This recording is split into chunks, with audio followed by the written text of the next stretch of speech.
On Shed-ule. Strong winds were buffeting the island of Sodor. The engines were finding work difficult. Trains were often delayed, if not cancelled, due to line obstructions. One evening, the big engines were huddled in the shed, listening to the howling gales. Daisy, the diesel railcar, had taken shelter with them. "The wind ripped a crossing gate right off its post," she explained. "Poor Thomas's front end was awfully damaged. They were still removing bits of fencing when I was ordered to stay here." "Oh," sniffed Gordon. "Count on a small engine to be impeded by a few toothpicks."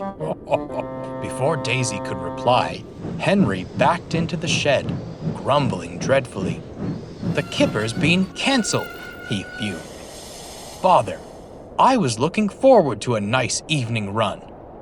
"Oh, not you too, Henry," groaned Gordon. "A little wind shouldn't stop engines like us."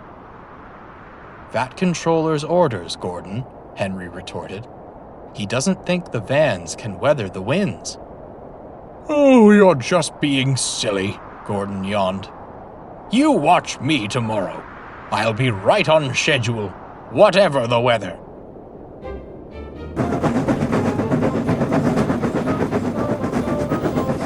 Though still strong, the winds had lessened by morning.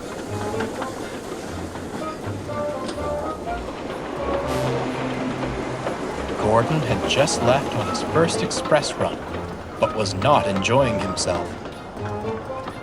Speed restrictions were in place, and no matter how fast he tried to go, his driver held him back. "Calm down, Gordon. I've already got the storms to worry about. I don't need you trying to knock me out of the cab." Leading up to Edward's station, the main line is surrounded by farmers' fields. One farmer, who worked closer to the line, had recently built a small shed for his equipment. He was pleased with his handiwork, but didn't realize how lightweight the structure was. Too easily, the strong winds picked up the shed and blew it across the field. Gordon felt uncomfortable.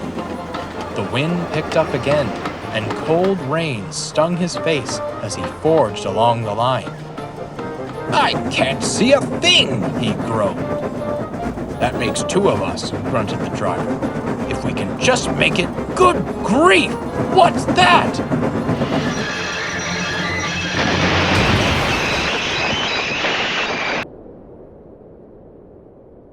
Gordon cracked open his eyes. Remnants of the wooden shed clung to his front end, which was feeling rather sore.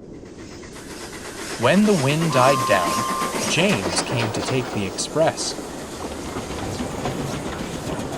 With Edward banking him up the hill, the only engines available to help Gordon were Bill and Ben. "You're a sight for sore eyes," teased Ben. "Bent buffers? Worn brakes? That's not the make of a proper express engine." "By the looks of it, he wouldn't even make a proper shed," laughed Bill. Gordon felt too worn out to retort. He soon found himself being shunted onto Henry's goods train. "Well, well, well," chuckled Henry. "You were on schedule, all right. Be careful in future, will you? I'd much rather see you pulling the express than housing tools."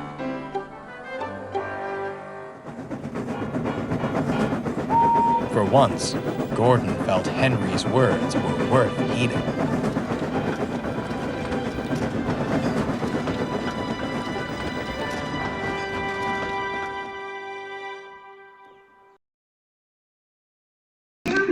I'm pain when I put 10 shots in my brain. I'm a tripping about a face can change. So it's at the same time I'm taking pictures, send back to the phone call. Girl, did you fuck with kill herself? This is the summer and nobody helps. And ever since then, man, I hate myself when I fucking ended. Pessimistic. I wanna see me with no plot to piss in. The fellas be excited for the grave I'm digging. Having conversation with my hate decisions. Fucking